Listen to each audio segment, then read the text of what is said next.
Les symptômes de la discopathie dégénérative cervicale peuvent varier considérablement d'une personne à l'autre. Lorsque la discopathie dégénérative cervicale devient symptomatique, la douleur peut se développer lentement au fil du temps ou apparaître soudainement. Les symptômes peuvent aller d'une gêne cervicale légèrement gênante à une douleur invalidante, un engourdissement et une faiblesse qui irradient dans le bras et la main.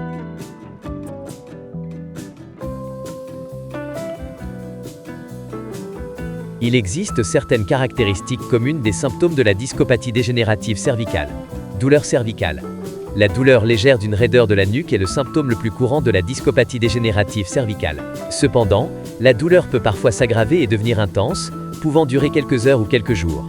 Douleur névralgique. Ce type de douleur est généralement aiguë ou ressemble à un choc électrique et peut irradier le long de l'épaule jusqu'au bras, à la main et aux doigts. En général, la douleur névralgique n'est ressentie que d'un seul côté du corps. Symptômes neurologiques au niveau du bras, de la main et des doigts. Des fourmillements, un engourdissement et une faiblesse peuvent irradier le long de l'épaule jusqu'au bras, à la main et aux doigts. Ces types de symptômes peuvent interférer avec les activités quotidiennes, comme taper sur un clavier, s'habiller ou tenir des objets. La douleur s'aggrave avec le mouvement. En général, la douleur provoquée par le disque dégénératif lui-même a tendance à être aggravée par le mouvement et atténuée par le repos.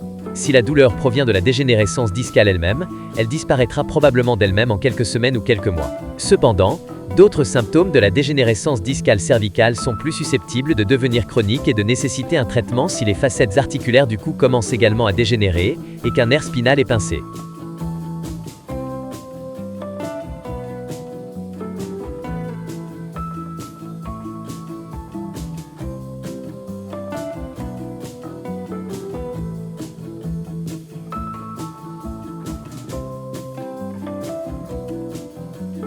Plus la colonne cervicale se dégrade, plus le canal rachidien risque de se rétrécir et de mettre en danger la moelle épinière. Si la moelle épinière est comprimée, une myélopathie peut alors survenir et se traduire par les symptômes suivants. Difficulté à bouger les bras et les jambes, troubles de coordination et d'équilibre, perte de contrôle des intestins et de la vessie, faiblesse et engourdissement n'importe où sous le cou, douleurs semblables à un choc dans les bras ou les jambes, qui peuvent être aggravées en se penchant en avant. La myélopathie cervicale est une maladie préoccupante qui nécessite une prise en charge médicale rapide. Elle survient généralement chez les personnes de plus de 50 ans.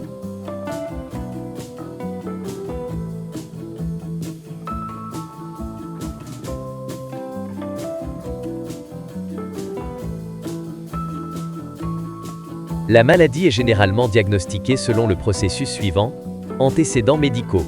Tout d'abord, le médecin examinera les antécédents médicaux du patient en plus de se renseigner sur les symptômes actuels. Examen physique. Le médecin procède ensuite à un examen physique en palpant, sentant le cou et en testant l'amplitude des mouvements du cou. Au cours de l'examen, il peut être demandé au patient d'effectuer certains mouvements et de signaler si la douleur au cou augmente ou diminue. Si la douleur est intense ou si des symptômes neurologiques sont présents, tels que des douleurs, des picotements ou une faiblesse dans l'épaule, le bras ou la main, le médecin demandera probablement une imagerie. Confirmation par imagerie. Si le médecin détermine qu'une étude par imagerie est nécessaire pour vérifier un éventuel problème de disque, une IRM sera probablement demandée. Une IRM, une radiographie ou éventuellement une tomodensitométrie peuvent confirmer si une dégénérescence se produit et où, ainsi que d'identifier d'autres affections, telles que l'arthrose ou la sténose, qui pourraient être à l'origine des symptômes. Une fois qu'un diagnostic précis de la discopathie dégénérative cervicale est confirmé, ainsi que de toute autre affection associée, la source des symptômes peut être comprise et un programme de traitement efficace peut être créé.